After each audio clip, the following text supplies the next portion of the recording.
ওকে কেন অ্যাডপ্ট করলে? আমি আরো 100 বাচ্চা হলে আরো 98টা নিতে হবে। কিন্তু এটা তো অনেক বিগ রেসপন্সিবিলিটি না, কারণ আমি 100 তুমি বাচ্চার মা হতে চাই। সেটা ঠিক এবং আছে, আল্লাহ আমাকে কিন্তু অতটুকু বড়লোক করুক, মানে অসাধারণ, বড় করুক অসাধারণ। বলি নাই, আমি বলছি আমাকে বড় লোক করুক, কারণ অনেক টাকা লাগে বাচ্চাদেরকে পালতে হলে, ঠিকঠাক মতো বড় করতে হলে। কিন্তু তোমার পাশে তো কেউ নেই, তুমি একা একা কিভাবে এত দূর আমি জার্নি পারবো, করবে? বিশ্বাস করেন না, আমি পারবো। তুমি প্রিয়মকে কোথায় পেলে? আল্লাহ দিছে। ওর বোধ গত বছরের থার্ড আপনি মে। দেখছেন ওর চেহারা পুরো আমার মতো, এবং এটা একদম, নিয়ে অনেক একদম। সমস্যা মানুষদের, যে ওর মতো চেহারা আবার এরকম কেন, মানে ভাই। আমি এও শুনেছি, মানে মানুষের লোকের কথা তো আসলে কোনো মিনিংলেস, হ্যাঁ, বলে যে ও হচ্ছে শো অফ করবার জন্য অ্যাডপ্ট করেছে, কারণ হয় না সেলিব্রিটি। তাইলে আমার বাচ্চাদের নামে শুরু থেকে পেজ থাকতো। না, আমি বলছি পেজ থেকে ইনকাম হয় না, সোশ্যাল মিডিয়া থেকে ইনকাম তো হয়, ইউটিউবে চ্যানেল থাকতো, সাহিম মোহাম্মদ পূর্ণ, সাফিরা সুলতানা প্রিয়ম, কই যেটা ওদের অনেকে নামে তো করে। পেজ নাই কেন, কেন করি নাই? আর তুমি যে শো অফের জন্য করো সেটা আমি কিছু কিছু সাক্ষী আমি দেখেছি অনেক কিছুদিন নায়িকারা তো আগে। করছে ভাই, আমাদের ইন্ডাস্ট্রি তো করছে অনেক, মানে স্টাবলিশ, মানে তারকারা, আসলে তারকা খ্যাতি যাদেরকে বলা হয়, তারা তো সবাই বাচ্চাদের নামে পেজ আছে। তো আমি সেটাকে বলি নাই যে সেটা আসলে অনেক খারাপ কিছু, করতেই পারে, কিন্তু আমার ব্যক্তিগতটা চয়েস আছে না, যে আমি আসলে কি করব, অবশ্যই। এবং ওরা আসলে এটাতে কতটুকু ইউজ টু হবে, ওরা আসলে বড় হয়ে এটা কি চায় না সেটা তো আমি জানি না। তো ওদের নামে একটা পেজ খুলে বসে থাকবো, মানে আমার কাছে স্টুপিড লাগে ব্যাপারটা, মানে আমার নিজের লাগে, মানে অন্যদেরকে আমি কিছু বলি নাই। তো তুমি দুজনকেই এত সমানভাবে আদর করো এবং এত সমানভাবে কেয়ার করো, সেটা দেখলে কিন্তু খুব ভালো লাগে। কিছুদিন আগে পূর্ণর জন্মদিন ছিল, 10 আগস্ট বোধহয়, 10 আগস্ট না? এবং সেই সময় তুমি পূর্ণ এবং প্রিয়ম দুজনকেই সম্মান জানাতে আচ্ছা, কেন চেয়েছো। বললাম এটা একটু বলি, কারণ এর আগে যখন আমার মেয়ের বার্থডে ছিল তখন আমরা খুব ঘরোয়াভাবে আমার করতে হচ্ছিল, কারণ অনেক বিশাল করে একটা আয়োজন ছিল, যে আয়োজনটা আপনি একটু হলেও দেখতে পাচ্ছিলেন যে দুটো থিম ছিল আমাদের এবার। একদম। একটা ছিল মুন থিম, একটা ছিল রোজ থিম। তো রোজ থিমটাতে আমি আসলে আমার মেয়েকে ওভাবে দেখতে চেয়েছিলাম যে প্রথম বার্থডে ওর অনেক ঘটা করে হবে, যেহেতু ছেলের বার্থডে আমি এরকমভাবেই করেছি, তো মেয়ের বার্থডে কেন নয়। তো ওরকম যখন আমি প্ল্যান করলাম তখন ওর পক্স আচ্ছা। দেখা দিল, ওর সারা গায়ে পক্স, এবং গালের মধ্যে একটা স্পটও রয়ে গেছে, ওর হয়তো চলে যাবে। তখন তো আসলে সম্ভব না। তো এই ব্যাপারটা কি আমি আসলে পাবলিককে জানাবো যে আমার মেয়ের তো পক্স হচ্ছে জানেন, এই জন্য কিন্তু আমি বার্থডে করতে পারছি না? এটা নিয়েও আমাকে অনেক কথা শুনতে হলো, যে ছেলের বার্থডে তো ঘটা করে করছে, মেয়ের বার্থডে তো কোনো খবর নেই। Do you care this comments? No, but আমার সামহাও তো আসলে কষ্ট লাগে, যে মানুষকে আসলে আমি কী করে জানাই যে ভাই আমার মেয়ের পক্স। তবে আমি পার্টির একটি বিষয় উল্লেখ করতেই চাই।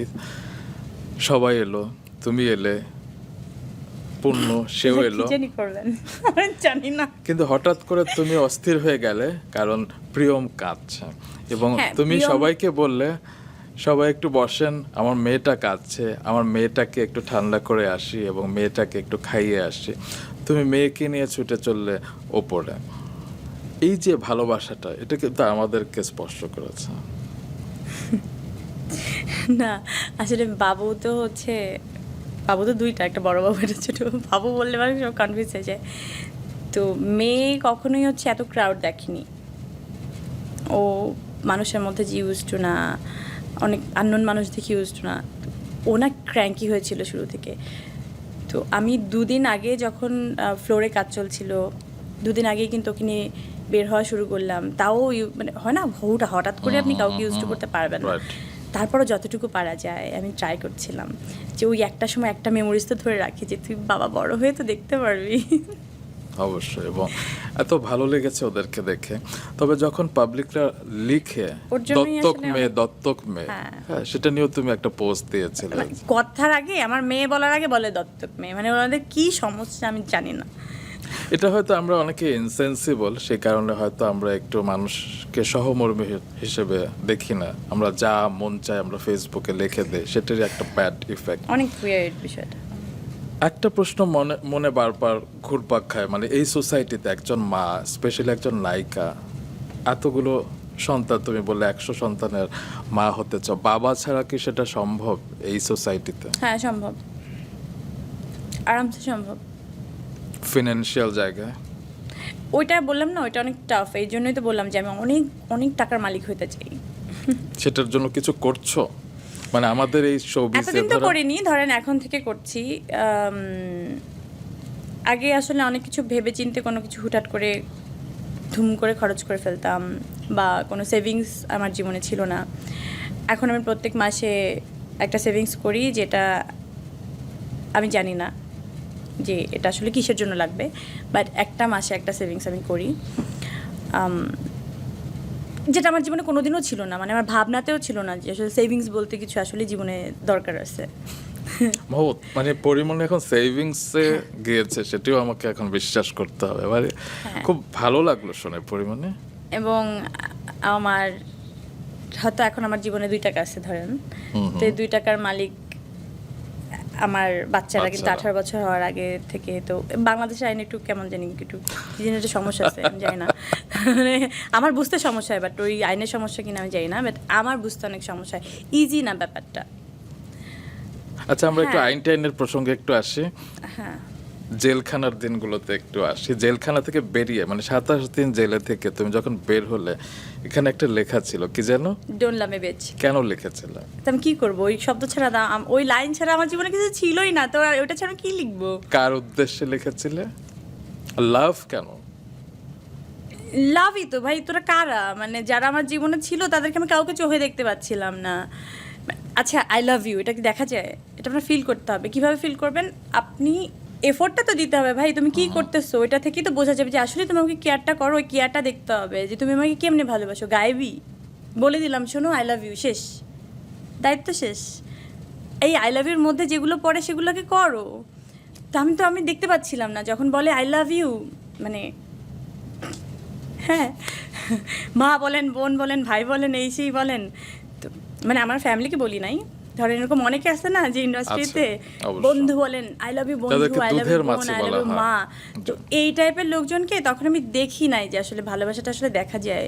তো আমি বললাম ভালোবাসাটা কোথায়, আমি তো দেখতে পাচ্ছি না। কি করছো আমার জন্য? না রাস্তা দাঁড়াইছো, না এটা নিয়ে কথা বলছো, না এটা নিয়ে কোনো কিছু লিখছো, না কিছুই করো নাই। সো আই লাভ ইউ বলে তুমি চুপচাপ ছিলা। ওয়াও। সন্দেহ বলবো ভাই তোর ভালোবাসিস না আমাকে, অ্যান্ড দেন ওরা আমার জীবনে কেউ না। কিন্তু তুমি তো সেরকম অনেক মানুষকে হয় দূরে ঠেলে দাও, আবার 2 দিন পর তারা একটু হ্যাঁ, ক্ষমা একটু চেলে বেহায়া কাছে আছি চেনে। আমি হালকা।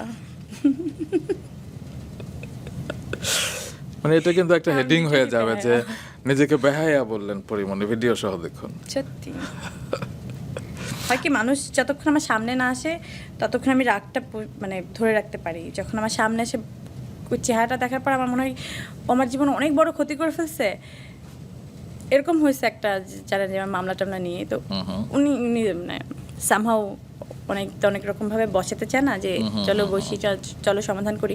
আমি জানি আমি সামনাসামনি হয়তো ওই ফেসটা দেখতে পারবো না, তো এমন একটা ফেস করে রাখবে যেটাতে আমি হয়তো সামহাও ওটার মধ্যে আমি গলে যেতে পারি, যে নাও যেটা করতে চাচ্ছি ওটার মধ্যে আমি গলে গেছি। দেন আমি ভয়ে আসলে ওটা করি না। আমি সামনাসামনি যাওয়ার পরে আমি আসলে গলে যাই, অ্যান্ড দেন কী হয়, আমি একটা মানুষের থেকে অনেক পালায় বাড়াই। এই লাস্ট একটা অ্যাওয়ার্ড শোতেও একসাথে যখন দেখছি যে না একজন মানুষ অ্যাওয়ার্ড পাচ্ছে, তো আমি ফ্লোরটা ছেড়ে দিচ্ছি যে আমারটাও নিয়ে যা, কিন্তু আমি যাই নাই।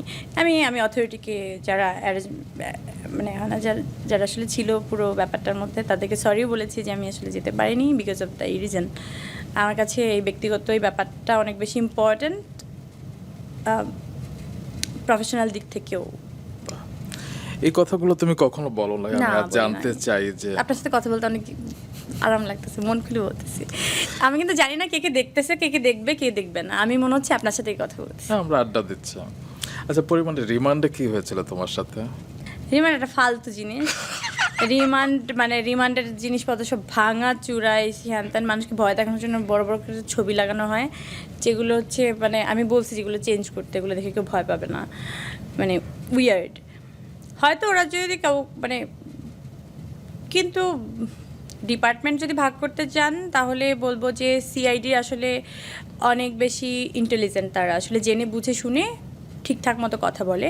কিন্তু ড্যান্ডিখোর বুঝছেন না, রাস্তার মধ্যে পড়ে থাকে, ওরা হচ্ছে লাইক র্যাবে যারা ছিল ওরা মনে হয় মানে খুবই উইয়ার্ড, মানে কী কোশ্চেন করে, কী করে না করে, মনে হয় মানে প্রত্যেকটাই আসলে মানে আমার তো নেশার টোশার কী যেনের জন্য ধরছিল না, ব্লেম করা হচ্ছিল যে আমার থেকেই পাওয়া গেছে মাদক Right. মনে হচ্ছে ওরাই মাদক ফাদক খেয়ে বসে আছে, মানে কারো আচরণ ঠিক নাই, মানে উইয়ার্ড, মানে ও মাই গড। আমি বলছি আল্লাহ কী হয়েছে, আমার মনে হচ্ছিল ওদেরকে সেবা করা উচিত, ট্রিটমেন্ট করা উচিত, কী করবো এখন আমি। আর তোমাকে কি টর্চার করেছিল এমনি মেন্টালি না ফিজিক্যালি? আগে তো কথা বলতে জানতে হবে, তারপর না আপনি ভাই একটা মানুষের সাথে বসবেন, তাকাবেন, ওকে থ্রেট দিবেন নাকি ওর থেকে কি বের করবেন, এটা আপনাকে ডিসাইড করতে হবে। আগে আপনার জানতে হবে যে আপনি আসলে কী চান। ওনারা আসলে জানেই না ওনারা আসলে কী চায়, আসলে আমরা কেন নিচ্ছে ওরা নিজেরাও জানে না। ওনারা জিজ্ঞেস করে, ওনারা জিজ্ঞেস করে, মানে আমি জিজ্ঞেস করি ভাই কী হয়েছে কি, তাহলে কি করবো? ওনারা জিজ্ঞেস করেন, আমি বলছি, আমার সামনে কেন, বৌদিকে যে জিজ্ঞেস করেন। আচ্ছা, জেলখানা 27 দিন ছিলে, হ্যাঁ, সেই অভিজ্ঞতা নিয়ে নিশ্চয়ই একদিন বই লিখবে। একটু লেখা আমাদেরকে। শেষ। হ্যাঁ, লেখা শেষ। লেখা শেষ? কবে আসছে? ওটা আমি লিখছি, মানে একদম জেল থেকে আসার পর পরে লিখছি। বাহ, ওটা আমরা কবে পড়বো? আমার ছেলে যদি বড় হয় ওই আসলে পাবলিশ করবে, এটা হয়তো এটা বানাতেও পারে। আমাদেরকে একটু বলো না আসলে সেই দিনগুলোতে তুমি কি ফিল করেছো? আমি এখন অবধি জেলখানা নিয়ে কোনো কিছু বলি নাই, তো আমার না আসলে ইন্টারেস্ট নাই। এটা একটা ফেক জিনিস, তো খুবই ফেক জিনিস, এবং এটা নিয়ে বলতে গেলে কি হবে, অপ্রিয় সত্যি কথা আসলে মানুষ জানবে, তখন আইনের উপরে শ্রদ্ধাটা আসলে মানুষ হারিয়ে ফেলবে। সো আমি চাই না কোনো কারণেই কেউ আসলে আইনের উপরে শ্রদ্ধা হারিয়ে ফেলুক বা বিশ্বাসটা উঠে যাক কারো। আচ্ছা, সেটা না হয় আমরা আরেকদিন শুনবো। তুমি সে সময় কি খেতে আসলে? হেলদি ফুড, জেলখানাতে অনেক হেলদি ফুড দেওয়া হয় এবং অনেক খাবার ওয়েস্ট হয়, যেটা দেখে আমার খুব খারাপ লাগে, কারণ ওখানে একদম ফ্রেশ রান্না হয়। হ্যাঁ, জেলখানা খুব ওয়েল মেনটেন হয়, স্বাস্থ্যসম্মত খাবার কিভাবে বলা হয় এটাকে, হেলদি ফুড বলতে যা আসলে বোঝায়, তাই ওখানে কোনো রকমের কোনো খাবার খেয়ে আপনি অসুস্থ হবেন না। তোমার টেস্টি লাগতো? ঠিক, কোনো হেলদি ফুডই টেস্টি না। ডিসঅ্যাগ্রি। এনিওয়ে, তুমি সে সময় অনেক বই পড়তে, আমি শুনেছি যে মিসির আলী সমগ্র। মিসির আলী সমগ্র আমি যখন নিলাম, এই মোটা একটা বই ছিল, ওখানে বইয়ের নিতে হতো আসলে, আমাকে চুরি করে একজন বই দিল, সেটা হচ্ছে পাপিয়াকে চিনেন তো, রাইট? পাপি আপু, উনি আমাকে অনেক হেল্প করলো। ভাই আপনি বললেন না যে প্রত্যেকটা মানুষের মধ্যেই, আসলে তো আমি ওনাকে জানি না, ওনাকে জানি কিভাবে এসব হেডিং টেডিং দিয়ে বা এরকম, কিন্তু ওনাকে যে মানুষটা দেখছি সেটা সম্পূর্ণ ডিফারেন্ট। উনি জেলখানার সমস্ত মানুষদের জন্য, সেটা পরিমণি থেকে শুরু করে একদম যে বাচ্চাটার হচ্ছে একদম ডাইপার কিনতে পারে না ওই বাচ্চাটার জন্য আসলে সমান ছিল, প্রত্যেকটা মানুষের জন্য সে করছে। আমি নিজে সাক্ষী এটার। সেই মানুষটাকে আমি জীবনও খারাপ বলতে পারবো না, সে ডেফিনেটলি হতে পারে খারাপ, আমি জানি না, আমার চোখে যতটুকু দেখা সে আসলে ওই সময় প্রত্যেকটা জেলখানার প্রত্যেকটা মানুষের জন্য ফেরেশতা সমান ছিল। এটা আমি নির্দ্বিধায় বলতে পারবো। তোমার আরো কিছু গুণের কথা বলে। হ্যাঁ, গুণ, হ্যাঁ। তুমি খুব রোমান্টিক। হ্যাঁ, তুমি এতটাই রোমান্টিক, তুমি যখন টুইন টাওয়ারের সামনে যাও তখন শাড়ি পরে দাঁড়াও, তুমি যখন মাঝ সমুদ্রে দাঁড়াও তখনও শাড়ি পরে দাঁড়াও। শাড়ির সাথে রোম্যান্সের কি সম্পর্ক আছে। তুমি কবিদের দেখোনি, সাহিত্যিকদের দেখোনি, তুমি যখন পূর্ণিমা দেখতে ভালোবাসো, তুমি যখন সাদা মেঘ দেখতে ভালোবাসো, তুমি চাও যে বিশ্বের সব প্রজাপতির তুমি ছবি তুলবে, এটিই কিন্তু রোম্যান্টিসিজম, এবং তুমি খুব ভালো ছবি তুলো। হ্যাঁ, ট্রু। আমি দর্শকদের একটা সিক্রেট ফাঁস করবো, তুমি একসময় আদ্যক্ষরের মানুষদেরকে প্রেমিক কিংবা বিয়ে করতে চাইতে, কারণ তুমি ছোটবেলা থেকে রবীন্দ্রনাথ ঠাকুরের ভক্ত ছিলে, প্রেমিকা ছিলে, এবং 4 বার তুমি নামে কেউ আমার বয়ফ্রেন্ড ছিল? সেটা আমি জানি না। ভাই নো, নো ওয়ে, নাই।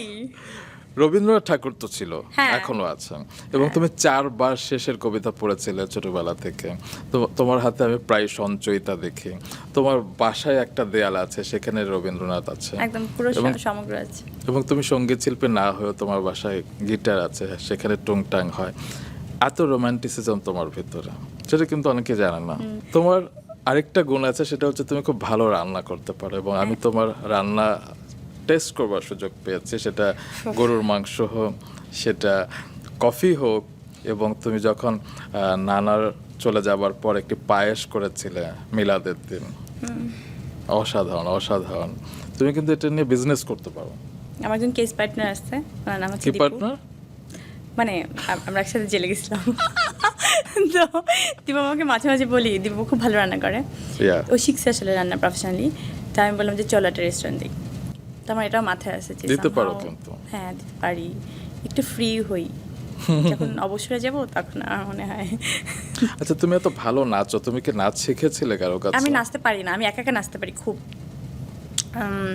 তখন হয় না যে কোরিওগ্রাফাররা, ডানা কাটা পরে নাচতে পারে না? না সত্যি আমাকে কেউ দেখিয়ে দিলে তখন আমি অনেক নার্ভাস থাকি। তখন আমার মনে হয় কি ও এত ওইটাই কপি করতে হবে, কিন্তু এমন হয় না যে ওইটা দেখে তুমি অনেক ভালোও তো করতে পারো, ওই কনফিডেন্টটা আমার তখন আসলে থাকে না। আমি যখন আমাকে কেউ দেখায় কোনো কিছু তখন আমি আসলে মানে copy টা তুমি করতে প্রম্পট পারি না। কিছু পারো, মানে নিজের থেকে স্পন্টেনিয়াস কিছু পারো, হ্যাঁ, কিন্তু আমাকে কোনো একটা গান ছেড়ে দেন, আমি ধুমায় নাচতে পারবো এবং এত সুন্দর নাচবো, মানে থাক পডকাস্টে আমার নাচ দেখবো না। মানে বললাম আর কি। তবে তুমি বাফাতে কি নাচ শিখেছিলে? এটা কোথায় যেন একবার হ্যাঁ শুনেছিলাম। হ্যাঁ হ্যাঁ, তো মৌ আপুকে দেখে তখন আমি আসলে ভাগছি এখান থেকে। কেন? হ্যাঁ মানে সাদিয়া ইসলাম মৌ? হ্যাঁ, কেন? আমি জানি না। আমাদের কয়েকটি পর্ব আগে কিন্তু সাদিয়া ইসলাম মৌ এসেছিলেন, আমি এবং জানি, তিনি দেখছি। হ্যাঁ, এবং তিনি যখন তোমার নাম শুনছিলেন যে তুমি আসবে আমার পডকাস্টে, বলি ইস মেয়েটা এত সুন্দর। এই সুন্দর বলাতেই তো আমি ভাগছি।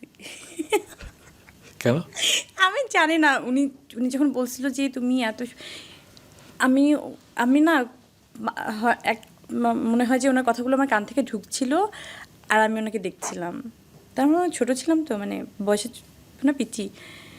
তো উনি আমার চুলের প্রশংসা করছিল, আমার গায়ের রং কী কী জানি বলছিল, আর আমার হচ্ছে আমি কালকা থেকে আর আসতে পারবো না। কেন আমি এখনো জানি না, নার্ভাস হয়ে গেছিলাম আমি। পরে আজকে আমি আরেকটা মিসকনসেপশন ক্লিয়ার করতে চাই তোমার একটি অ্যাওয়ার্ড নিয়ে। হ্যাঁ। এবং তুমি স্বপ্নজাল চলচ্চিত্রের জন্য তুমি মেরিল প্রথম আলো পুরস্কার পেয়েছিলে, সমালোচক। সমালোচকের রায়ে একটা বিশেষ পুরস্কার পেয়েছিলে তুমি।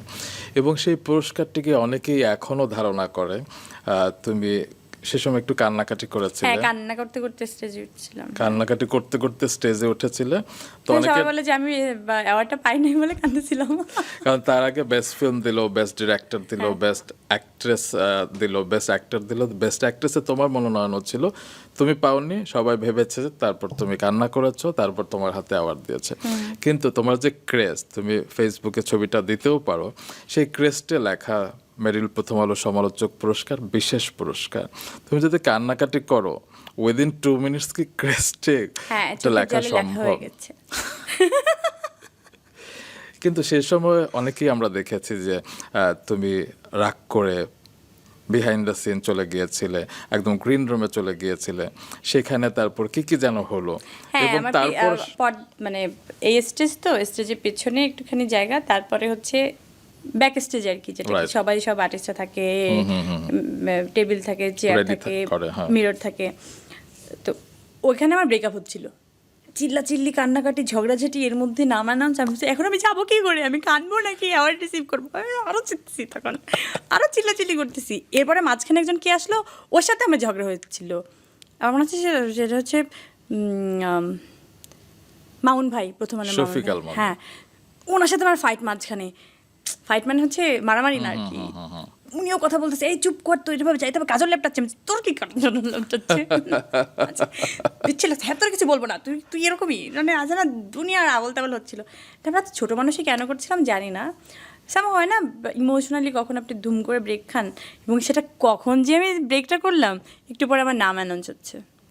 এবং তারপর যে দৃশ্যটা হলো একদম সিনেমার মতো। দে টিস্যু দে, এভাবে টিস্যুটা নিচ্ছি, কাঁদতে কাঁদতে পুরো উঠছি, আমি উঠেছি, আবার জড়ায় ধরছি গলা কবরে পায়, জড়ায় ধরে বলছি কি হয়েছে বাবু, শান্ত হওয়া। উনি তো জানেন আমি এক্সাইটেড, এই জন্য কাঁদতেছি। আসলে তো না, যে আমার মাঝখানে কত কিছু হয়ে গেল। মানে এটা একটু সিনেমার মতো, লাইক তুমি পিছনে গেলে এবং তারপর যখন নাম এবং অ্যানাউন্স আমার হলো, মনে আছে যে আমার তো জুতা খোলা, তো আমি জুতাটা হাতে নিয়ে নিয়ে উঠতেছিলাম স্টেজে। কে জানি আমাকে বলছে হাত থেকে রাখো, রাখার পরে আমি জুতাটা পরছি, পরার পরে উঠছি। Oh এবং my God! প্রয়াত চিত্রনায়িকা মিষ্টি মে কবরী তখন অ্যানাউন্স করলো যে বিশেষ পুরস্কার শ্রেষ্ঠ অভিনেত্রী পরিমণি, এবং ঠিক সেই মুহূর্তে তুমি দৌড়াতে ওই জায়গায় গিয়ে পৌঁছলে এবং তারপর তুমি স্টেজে উঠলে। এখনো যখন বলা হয় যে তুমি আসলে কান্নার কারণে পুরস্কারটি পেয়েছো, সবাই তোমার কি কান্দো মনে হয়? ভাই, প্লিজ সবাই কান্না করে দিয়েন স্টেজে পিছনে উঠছে, সবাই এই পুরস্কার পেয়ে যাবেন। তবে সেদিন আমি ভালো tips। আমাদের শ্রদ্ধেয় আফজাল হোসেন তার কাছ থেকে শুনেছি যে তিনি সেই ক্রিটিক অ্যাওয়ার্ডের জুরি বোর্ডে ছিলেন এবং তারা চেয়েছিলেন যে তোমার পুরস্কারটাকে আলাদা করে বিশেষভাবে সম্মাননা জানাতে, এবং সে কারণেই তারা পুরস্কারটি দিয়েছিলেন। এবং এখন অনেকেই বলে যে প্রথম আলোতে যে যদি কেউ পুরস্কার পায় তাকে আগে পারফরমেন্স করতে হয়, তারপরে আসলে পুরস্কারটা পায়।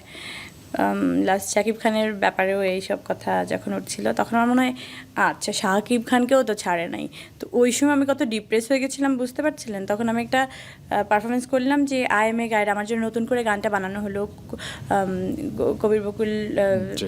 হ্যাঁ ভাইয়া যখন এসে বললো জানো তোমার জন্য নতুন করে গানটা বানানো হবে, মুনিয়াপু আমি বলছি হ্যাঁ সত্যি আসলে উনি গাবে, এইটা আসলে নতুন করে বানানো হবে, হ্যাঁ তুমি দেখো। আমি ঠিক আছে আমি নাচতেছি এটাতে। তো এই পারফরমেন্সটা তো আমার কাছে কী ছিল সেটা তো আমিই জানি। Right. তো সবাই তখন বলাবলি করলো যে ওনাদের এখান থেকে পুরস্কারটা নিতে হলে আগে পারফরমেন্স করতে হয়। তো সেই সময় আমি অনেক ডিপ্রেস ছিলাম, মানে কিন্তু তুমি তো ভয়ঙ্করভাবে সেই depression-এ বছর চলে যে গেছিলাম। বছর অ্যাওয়ার্ডটা পেলে সেই বছর তো এই পারফরমেন্সটা ছিল না, আরেকটি বছর তুমি করেছিলে।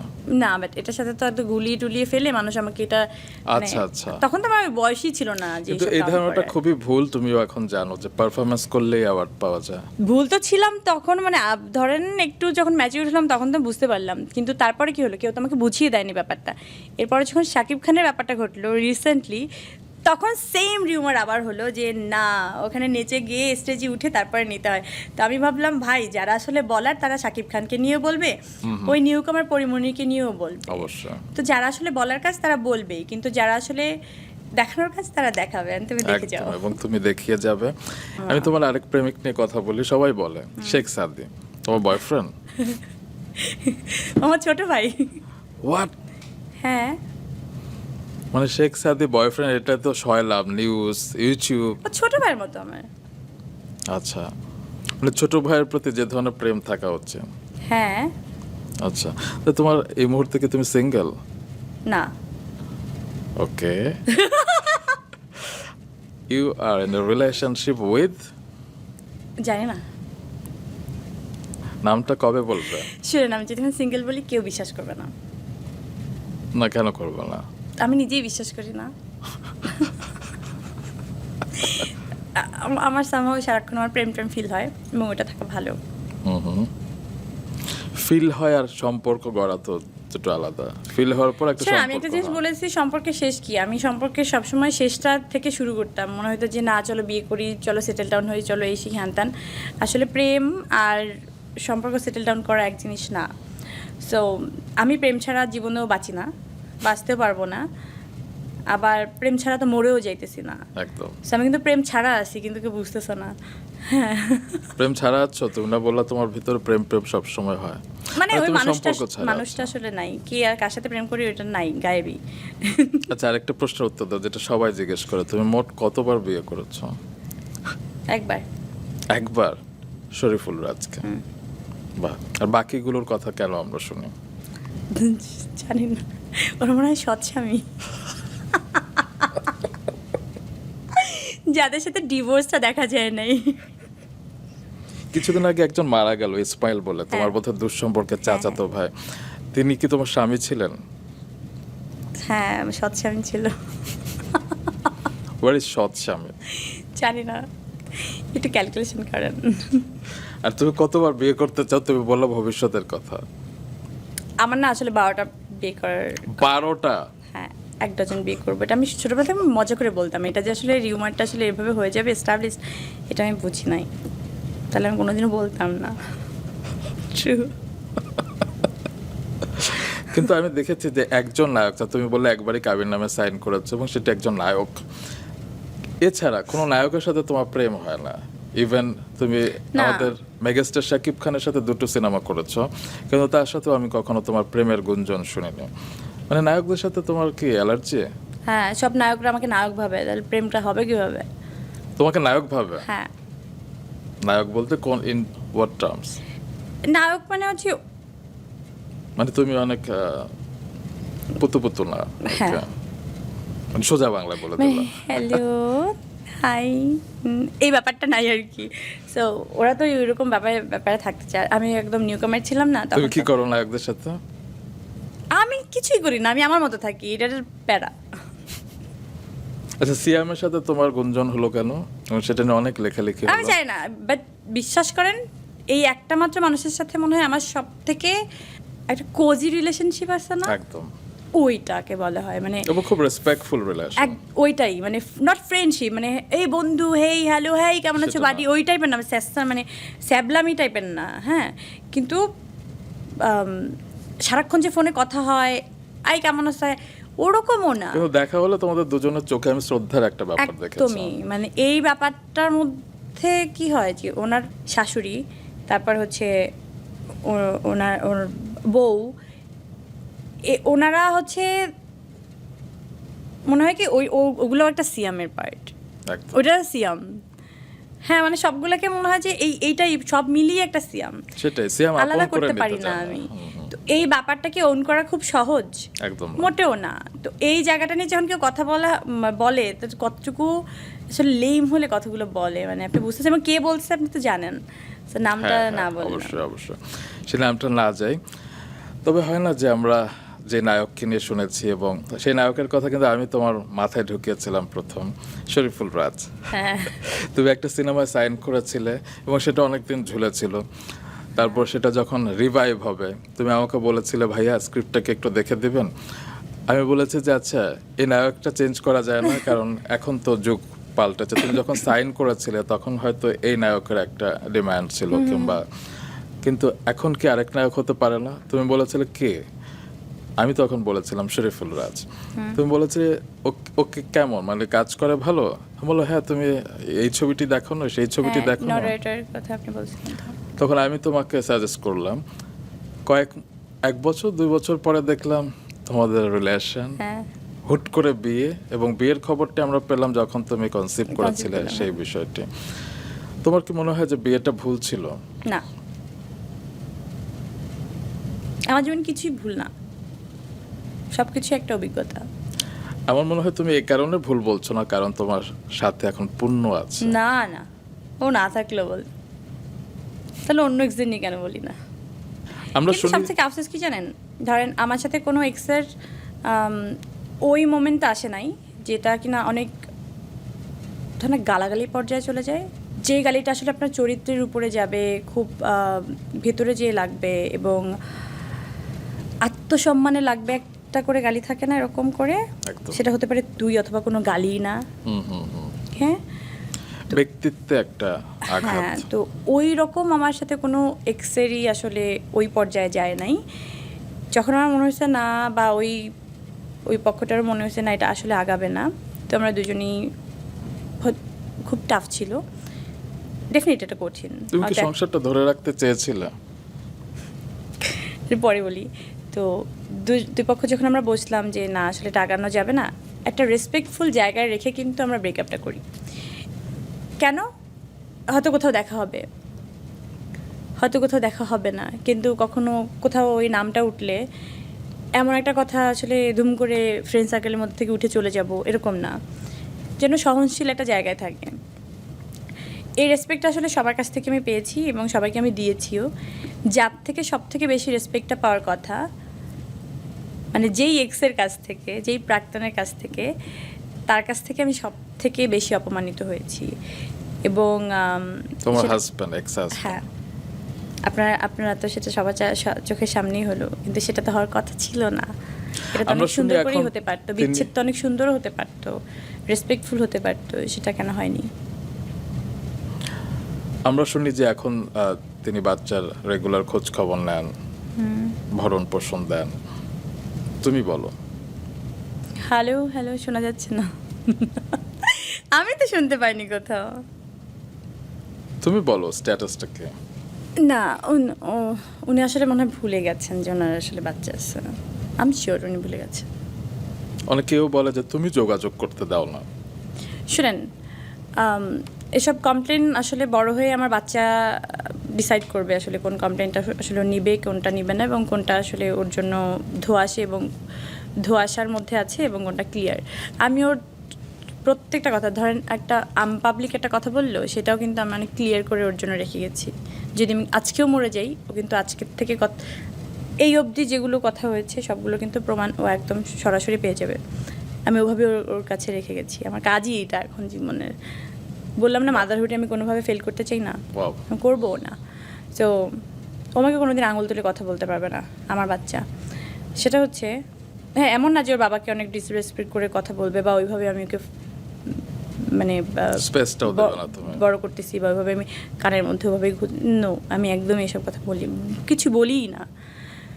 সো আমার বাচ্চাকে নিয়ে যখন আমি টিকা দিতে চাই, ধরেন ভ্যাকসিন, রেগুলার একটা ভ্যাকসিন থাকে না বাচ্চাদের 6 বছর 7 বছর পর্যন্ত, এখন তো 11 বছর পর্যন্ত মনে হয় শুনতেছি। আমি বাচ্চা যেদিন হয় ওই দিনের রেজিস্ট্রেশনে ওর নাম্বার দিতে হয়, একটা ফোন নাম্বার, যেটাতে ওর সমস্ত আপডেট আসে। ও হসপিটালে গেল, হসপিটাল থেকে বের হলো, প্রত্যেকটা কিন্তু SMS ওনার কাছে যায়। তো নামটা নিতে পারতেছি না, খটকা লাগতেছে। কোনো দরকার নেই। এনিওয়ে, হ্যাঁ, আসতেছে না মুখে, বাড়তেছে। আসলে আমি কোনোদিন নাম নিতে চাই না। তো ওই মানুষটার কাছে যায় SMS-গুলো, তো দেখে না যে হসপিটালে SMS দেখতেছে। তো তারপর আচ্ছা, ওর যে বার্থডে গেল, বুঝলাম। আমি এখন কমপ্লেন জানাতে বসি নাই, কিন্তু যখন বলতেছে সবাই যে ওর খোঁজখবর নিতে চায় কিন্তু আমি নিতে দেই না, এটা ভুল জিনিস।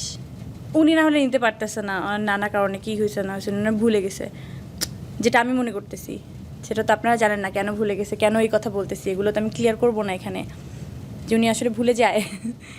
কিন্তু ওনার যে ফ্যামিলি আছে, ওনার ফ্যামিলির তো একটা মাত্র বাচ্চা, প্রথম বাচ্চা এখন অবধি। তো ওনার বাপ মা নাই, ওনার দাদা দাদি নেই, মানে আমার বাচ্চার দাদা দাদি নেই। তারা কেন, নাকি তারাও এক্স হয়ে গেছে? আপনি রক্ত মুছতে পারবেন? এভাবে সম্পর্ক মোছা যায়? তারা কেন একটা ফোন দেয় না স্পেশাল ডেতে, ওর বার্থডেতে, ওর যখন জ্বর হয়, ওর যখন কাশি হয়, যখন অসুস্থ হয়, তখন কেন খোঁজখবর নেয় না? খোঁজখবর নেওয়া মানে তো এই না যে ভরণ পোষণ দাও। আমার বাচ্চার ভরণ পোষণ লাগে না, লাগলে বলিস আমি দিব না, সমস্যা নাই। ভরণ পোষণের জন্য তো আমি আমার বাচ্চাকে ধরেন মানে এটা তো অসম্ভব, ওরা কি ভরণ পোষণ দিবে? কিন্তু একটা আছে না যে আপনি একটা ফোন দিবেন, কথা বলবেন, শুনো তোমার দাদি ফোন দিছে, তোমার দাদা ফোন দিছে, তারা কি হয়েছে? তারাও ভুলে গেছে? আসলে ব্যাপারটাই এরকম। তো এটা নিয়ে আসলে কথা বললে না কমপ্লেনই আসবে, তো ওই মানুষটাকে রীতিমতো ছোটোই করা হবে। ওনারা নিয়ে আমি কথা বলতে চাই নাই, আর কোনো দিন হয়তো কথাও বলবো না। আপনার সাথে কোনো কিছু নিয়ে লুকাই না, এবং কথা বলতে অনেক ইজি লাগে, এবং এটাই মনে হয় আমার লাস্ট কথা থাকবে ওনাকে নিয়ে। আমি তো ওনাকে ছেড়েই দিছি, কোনো রকম মামলা মকদ্দমা হ্যান ত্যান কোনো কিছু নিয়ে কোনো কিছুর মধ্যে যাই নাই। উনি আমাকে একটু ঠিকঠাক মতো ভালো থাকতে দিক, কিন্তু ওইভাবে দাবি না করুক। যখন আমার কাজের লোকজনের সাথে দেখা হয়, মানে আমার কাজের জোনের যেই মানুষগুলো, আমার টিমের যে মানুষগুলো, আমার হেয়ার ড্রেসের সাথে দেখা হলো, আই শুনো, বাচ্চাকে দেখলে আমার বাচ্চাকে জড়ায় ধরে 500 চুমা দিও। আমার যে কস্টিউম ডিজাইনার, ওর নাম হচ্ছে জিমি, ও মাঝখানে আসলো, জানো আপি, ওখানে একটু অন্যরকম একটা মানুষ। তো এসে বললো, জানো আপি কী বলছে ভাইয়া? ও তো ভয় পাচ্ছে। বলতাম, কী বলছে? বলে সাইমকে জড়ায় ধরে 500 চুমা দিতে বলছে। তো এটা মানুষকে বলতেছে, আপনি বুঝতেছেন জিমি কি ভাবতেছে? যে ও মনে হয় বাচ্চাকে মিস করতেছে, এই জন্য এইসব কথা বলতেছে। সামহাও এটাই তো মনে করবে। এই ফেক জিনিসপত্র যদি আসলেই এস্টাবলিশ করতে চায়, তাহলে ভাই। আচ্ছা, তোমাদের ঝামেলা নিয়ে আমি কোনো কথা শুনতে চাই না, কেন হয়েছিল, কেন সংসার ভেঙেছে। তবে এখানে কি কোনো তৃতীয় পক্ষ ছিল? না, মানে সেটা শুধুই মাত্র তোমাদের মধ্যে আন্ডারস্ট্যান্ডিং এর একটা ঝামেলা আর কি। হ্যাঁ, তুমি তো তোমার দিক থেকে চেষ্টা করেছো, তিনি চেষ্টা করেননি? চেষ্টা যে করতে হয় এটাই তো জানে না ও, বা কারো চেষ্টাকে সমর্থন জানাতে হয় সেটাও তো জানে না। আমি শুধু একটা কথাই আপনার মানে এখান থেকে বলার, যেহেতু আপনি এখানে কোশ্চেন করছেন, তার মানে এটা আসলেই অনেক আমাদের ইন্ডাস্ট্রির মধ্যে অনেক ব্যাপারটা ছড়াইছে যে বাচ্চার বার্থডেটা হওয়ার পরের থেকে বেশি এস্টাবলিশ হয়ে গেছে যে ও আমাকে খোঁজখবর নিতে চাইছিল এবং আমার জন্য নিতে পারছে না। এটা খুবই একটা ফেক জিনিস, এবং আমি চাই যে ও কোনোভাবেই ইন্ডাস্ট্রিতে কারো কাছে এই নাকে কান্না না কান্না করে ও আসলে নিজে নিজে বিলিভ করার চেষ্টা করুক যে আমার একটা বাচ্চা আছে এবং আমি একটা বাচ্চার বাপ। তবে হয় না, আমাদেরও অনেক সময় আমরা যত বয়সী হই, যেই জেন্ডারই থাকো, আমাদের সবার একটা হাত লাগে। যদি অসুস্থ হই, মন ভালো থাকলে, মন খারাপ থাকলে একটা কাঁধ লাগে। তোমার কখনো একা লাগে না? না, এখন লাগে না। তুমি যত একটা আবরণ ধরে রাখো, দিন শেষে কিন্তু আমরা যখন আয়নার সামনে ওই দাঁড়াই, ওই ওই একা, ইয়া ডেফিনেটলি।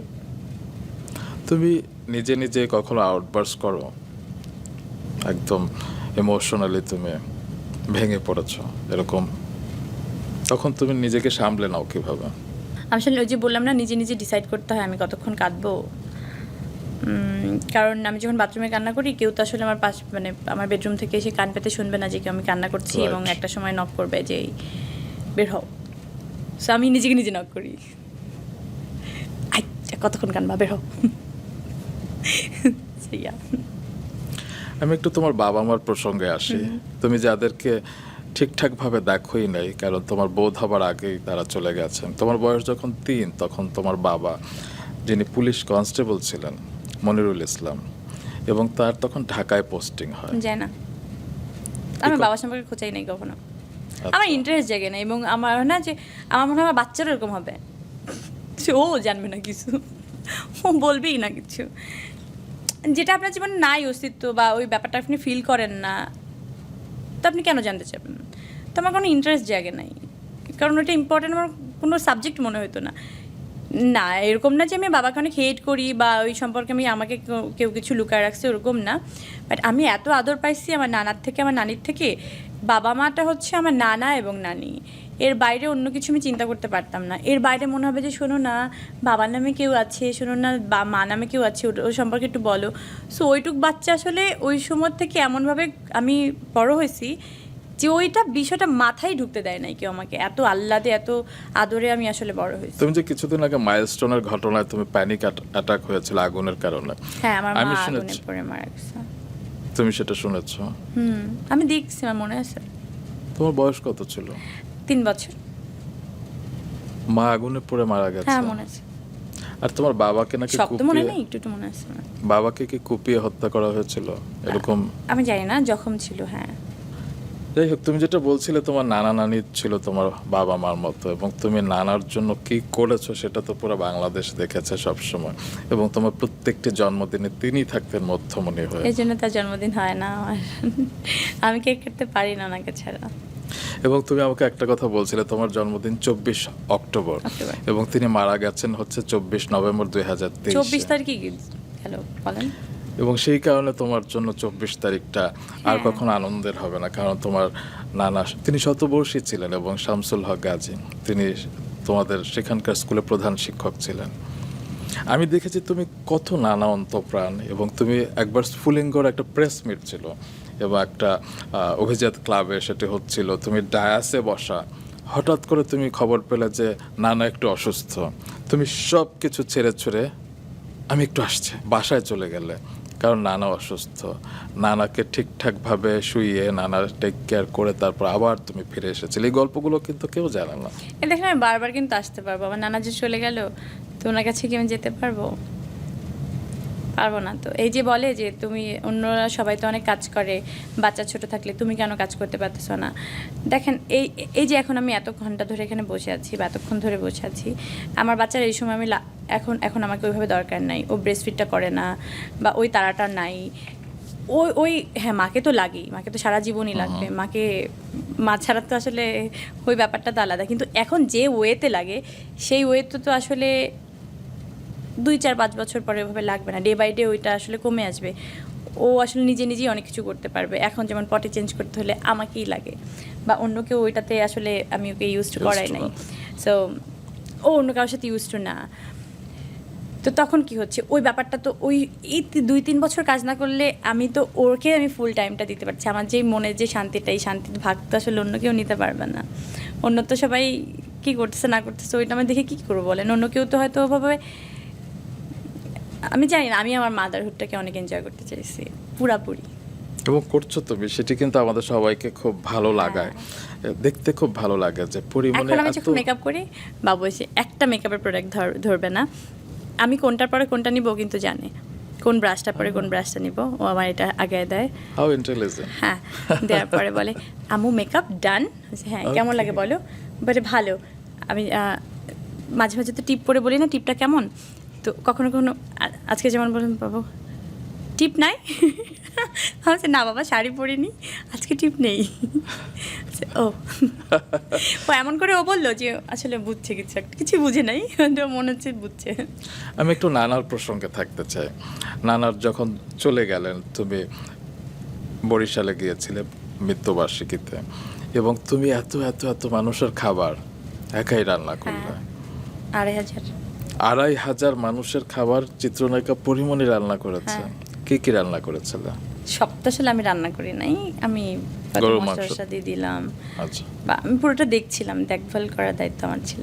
তবে যখন মিলাদটা হলো না, নানা চলে যাবার পর তুমি একটা পায়েস করেছিলে এবং সবাইকে গ্লাসে গ্লাসে করে দিচ্ছিলে, এবং হঠাৎ করে আমাকে দিলে, এবং তারপর তোমার ওইটা তো মনে হলো ঢাকার বাসায় ছিল, হ্যাঁ, কিন্তু এবং- আমি বরিশালেও রান্না করছিলাম, পুরো ডেকে ডেকে এত বড় বড় মনে আছে Oh যে my God. মাটির ওই যে ইট টিট দিয়ে চুলা টুলা বানানো অনেক বড় করে রান্না করা হয়েছিল, ওইটাতেও আমি পুরোপুরি সব কিছু চিনি টিনি থেকে শুরু করে সব কিছু আমি দিয়েছিলাম।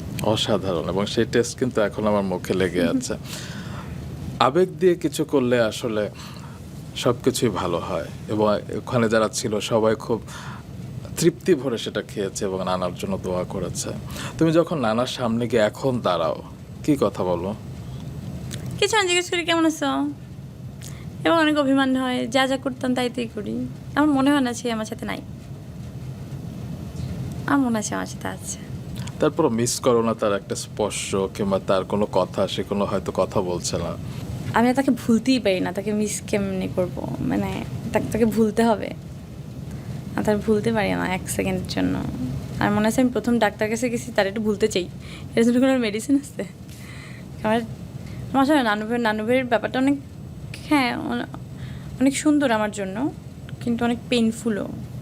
আমি মনে করতে চাই না, কিন্তু সম্ভব মন থেকে সরাইতে পারি না। সেটা তুমি পারবে না, কারণ তোমার নানাই ছিল তোমার বাবা, নানাই ছিল মা, নানাই ছিল নানা, নানাই ছিল সব।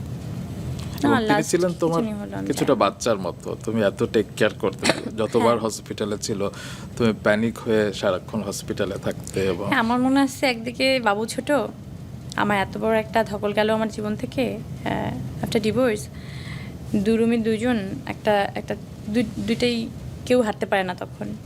এক রুমে আমার নানা, এই করিডোর, এই একটা হচ্ছে দরজা, এই একটা দরজা, সামনাসামনি দরজা, করিডোরটা এরকম। তো আমি করিডোরের মাঝখানে একটা সময় হাতে গ্লাভস পরে এরকম করে দাঁড়িয়ে আছি, আমি জানি না আমি কী করবো। একদিকে নানু ভাই টয়লেট পরিষ্কার করতে হচ্ছে, একদিকে বাবু ডাইপার চেঞ্জ করতে হচ্ছে, সেম একই টাইমে একই জিনিস। এবং চেঞ্জ করে এসে দাঁড়ালাম, আবার নানু ভাই টয়লেট পরিষ্কার করতে হবে। তো আমার হচ্ছে আমি হাতের গ্লাভসটা চেঞ্জ করতে পারলাম না, এর মধ্যে আমি একটা সময় ভাবলাম যে ওয়াও, জীবন আসলে সুন্দর, চলো এনজয়, লাইফটা এনজয় করো, চলো চলো। তো এই মানুষটির জন্য আমি একটা হাততালি দিতে চাই, কারণ যার একটা শিশুর মতো মন রয়েছে, একটা সরল মন রয়েছে, যে বাচ্চাদের জন্য, যে বয়স্কদের জন্য, যে নিঃস্বর জন্য, যে গরিবের জন্য, যে নারীদের জন্য, মায়েদের জন্য এত কিছু ভাবে, এত কিছু করে, তাকে আমি সালাম জানাতে চাই। কারণ প্রত্যেকটা মানুষের ভিতরে ভালো খারাপ সব সত্তাই আছে, পরিমণির ভিতরেও আছে। হ্যাঁ, আমি প্রচুর তবে- প্রচুর প্রচন্ড রকম আছি, কিন্তু ভালো সত্তাগুলো এত ভালো, সেগুলো কিন্তু আমাদের মুগ্ধ করে। পরি একটা পডকাস্টে আসলে সব টপিক চলে আসা সম্ভব নয়, কারণ আমি তোমার বলছিলাম যে আমাকে নিয়ে সিরিয়াল বানাইতে হবে তাহলে। তবে আজকে যেসব কথা হলো আমি অবশ্যই মনে রাখবো, এবং আমাদের দর্শক শ্রোতা অনেক দিন মনে রাখবে এবং অনুধাবন করবে একজন পরিমণি আসলে কত বড় মনে আমি অনেক কিছু মেপে টেপে বলি নাই যে কোথায় কি বলতে হবে, কিভাবে কি বলতে হবে, কিন্তু আমি অনেক মন খুলে কথা বলছি, আমি অনেক শান্তি পাইছি কথা বলে। Thank you. কেমন লাগলো? আমাদের সব ঠিকঠাক ছিল? আমি জানি না, কিন্তু আমার খালি মনে হয়েছে যে আমি কোনো শোতে বসে যেভাবে মেপে মেপে কথা বলতে হয়, আমার একটা সময় আমি অনেক ডিসাইড করছি যে আসলে মেপে মেপে কতক্ষণ। একটা সময় কি মনে হবে যে যখন তোমাকে নিয়ে আসলে কেউ কথা বলবে তোমার অবর্তমানে, আমি যখন থাকবো না, তখন কি ফেক জিনিসপত্র নিয়েই তোমাকে রিসার্চ করা হবে, নাকি মনে হবে যে না পড়ি আসলে এরকম। তো আমি আসলে যেরকম ওরকমই আসলে দেখাতে চাই, এবং কোনো কারণে এই যে মেপে হাসা, মেপে কথা বলা, ওই মাপার মধ্যে আসলে আমি থাকতে চাই না। আমার মনে হয় যে প্রত্যেকটা মানুষের নিজস্ব একটা